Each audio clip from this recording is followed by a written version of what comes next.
All right, so we've determined if there's a problem, it's going to be in this regulator. And I can see when I mess with this regulator that I've been in here before. So I've done something in here that I do. This is the regulator coil. That's the cutout coil. What this coil does is, well, maybe you can see this over here. Hang on, let me look. Can you see that little point in there? Yep. A little contact? Yep. So that's how that works. All right, this electromagnet pulls down on that guy and opens the switch. All right. This is hooked up to the field circuit, so it opens and closes the field circuit like I was doing with the jumper wire. That's what regulates. This is the cutout relay. Works the same way if you look from this side. You have to really get in there, Marky. I don't know if I'm going to be able to. Yeah, you might not be able to. Because your I know. weight is way over there, right? I'm with you. It ain't getting there. Okay. We ain't gonna get in there without turning the phone over. That's gonna be a problem. Yeah, we're already having a problem. Yeah, we're already having a problem getting our freaking videos up there in the right orientation. All right, so where I'm going with this is what this thing does is when the generator output is lower than your battery voltage, this switch opens, and that stops the battery from discharging through the generator, because the battery has a higher voltage than the generator does, has a higher potential. The voltage goes backwards. This bike has no battery. We don't need this relay. So what I did is I farted around in here so this relay is constantly in contact. And in reality, what could be happening is we could have crap in between those contact faces. All right, because that's just a contact in there. In real life, we don't even want this thing in the circuit on a freaking CH. We don't want that thing at all. All right, so we're gonna have to see if that's our problem. All right, if you can see I'm moving shit around, that might solve our issue right off if there was crap on those points. Yep. All right, because that's the points that all the juice goes through to fire the bike up. And this is the regulation points. Yep. Now, you said that on this bike, we had an issue one time. Well, we had that too tight. Yeah, something we did with over here with this, we didn't have, there was no, these aftermarket regulators, no cardboard tubes in there, is there? Yeah, no, there's not. All right. I'm looking for a new, correct Harley regulator for the thing. Did you look outside? We may have something, but let's.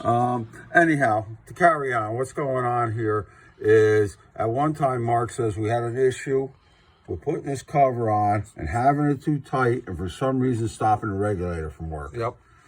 If I had to guess, it probably has to do with something with all of this, all this excess.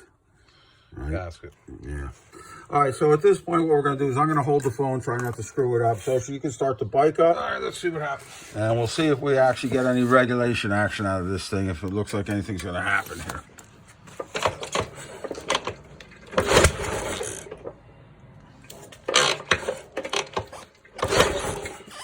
You got to clear it out. I'm clearing it. We might still be a little too advanced after all of that. You know what the problem is? It's just hot enough now. The carb is hot and the engine's cold. Uh-oh. Gas is on? Gas is on. Gas is on now. All right, you better choke it. Hang on, let's find out how cold this thing is. Cold. Oh, this thing's dead cold. You got to start up like it's dead cold, dude. That's wrong. Yeah. What do you think? The carburetor's warm? No. Okay, great. So get some fuel in it. This thing needs a lot of fuel.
what the problem is. Underneath this aftermarket regulators, there's a couple of external resistors wired up. And what's happening is they're either grounding out to themselves, to this thing, to the generator bracket, to something, because when I go like this, everything starts to work again. All right? Now, what we've got to do now is we've got to take this regulator off, we'll flip it over, and probably all we have to do, Mark, is get... Oh, I see we already have some spacers in there. Yep. Look at that. Take a look. We must have already had this problem once on this bike and forgot about it. See, we got a bogey stack of washers there? Yeah, I see that. Okay. What do we got on the other side? The other side doesn't seem to have any... Oh, but here, look. Oh, you know what? Might be something else going on. Might be the fact that when I'm cranking this, we're making and breaking connections electrically underneath. All right, so something's going on with the regulator. That's our problem with this bike. All right. What exactly it is, we'll figure it out, but we don't know yet. Very good. Okay, what did I just do here? What just happened? Come on. You did it. No, something's going on.